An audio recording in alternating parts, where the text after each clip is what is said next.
It's Thursday, August 10th, 2023. My name is Terry Morgan. We are here to practice Wudang Qigong. We have the foundation sets this morning, sets 1 through 9. We're going to do three sets this morning.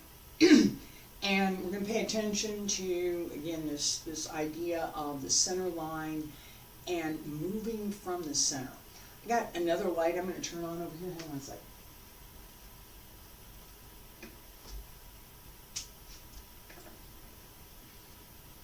Alright, that's better. Also, I have been working on the new translation for our Wudang Qigong book. I have finished all of the movements, a new translation of all of the discussion of the movements, and I'm about halfway through the main points and functions. So there's a discussion of each movement, and that's followed by a discussion of the key things that we should be paying attention to in the inner body, as well as some of these concepts that I've already introduced, paying attention to the mind, the coordination between the inside body and the outside body.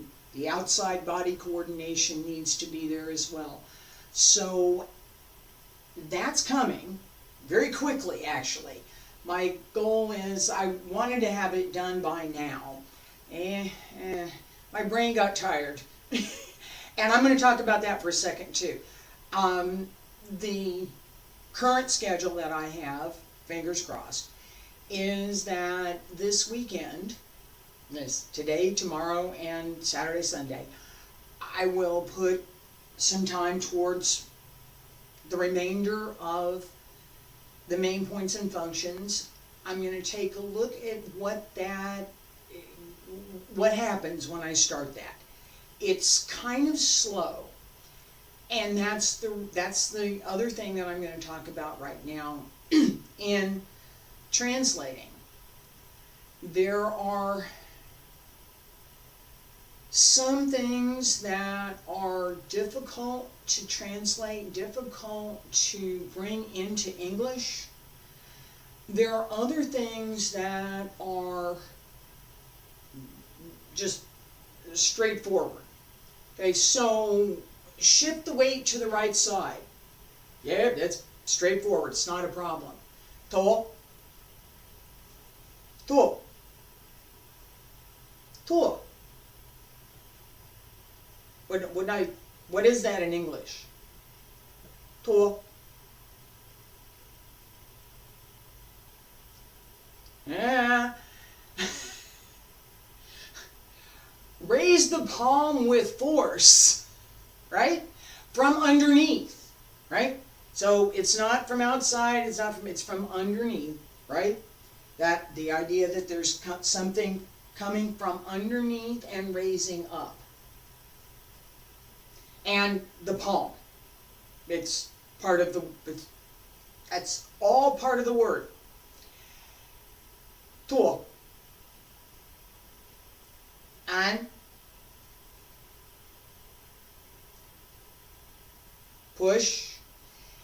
Yes, but push downward and slightly up with force that extends through the movement. And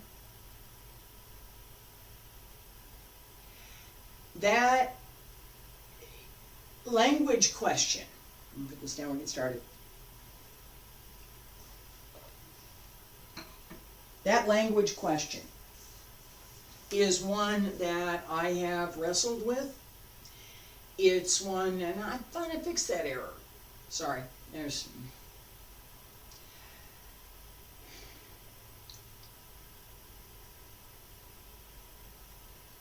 I don't have anything else on.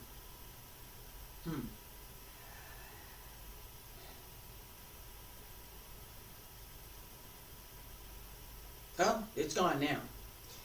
The bandwidth. Better bandwidth. It's there and back again. All right. Hang on a second.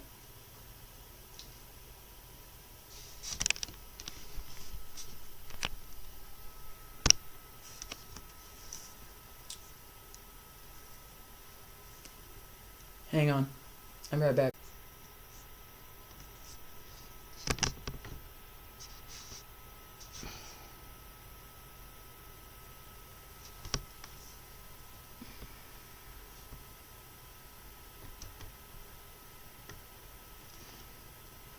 Yeah. Well, it likes it over there for the moment. All right, I'm going to leave it alone. I'm going to leave it alone.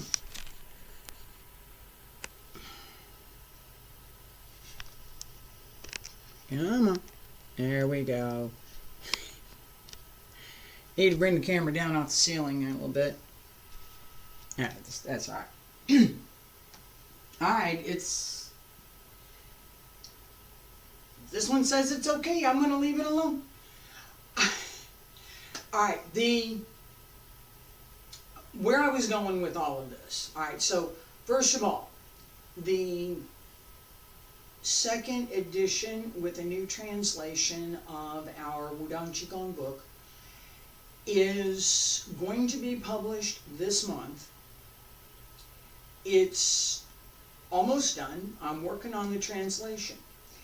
As I've been working on the translation, one of the things that I've discovered is that, rediscovered, is that some of the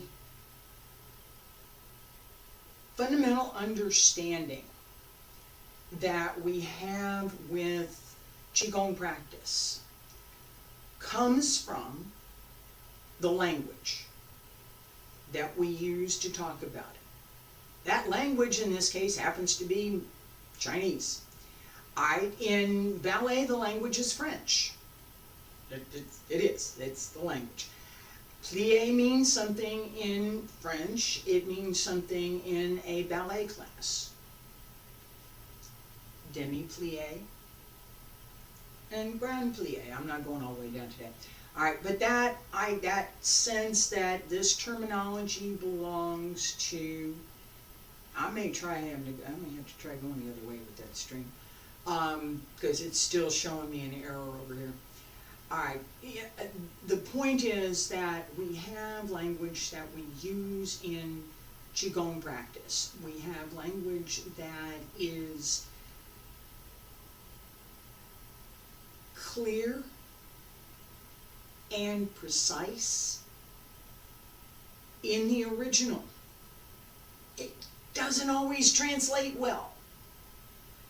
And that is one of the things, was one of the reasons that I personally started trying to learn Mandarin, because I knew from my dance training that, and from what I was reading, that the terminology mattered, that it was going to make a difference in my own understanding of what I was doing.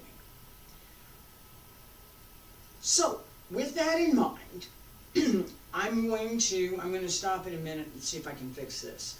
But I'm going to finish this thought.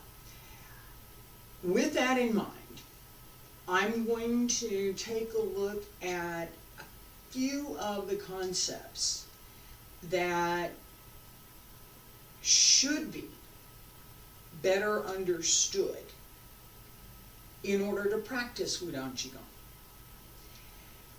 My translation, my interpretation is going to be mine.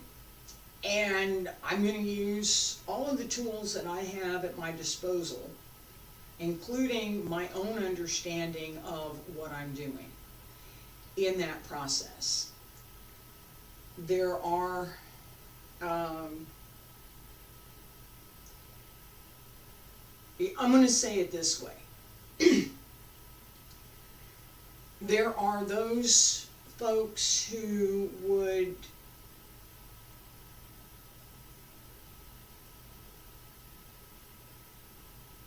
consider my effort in teaching and the issues that I'm going to talk about as something that, well, they've never encountered really, because,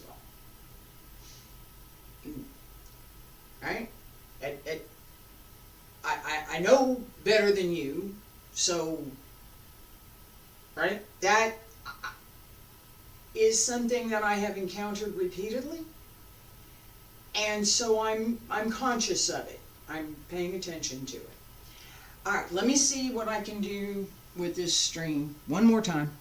One more time. Hang on.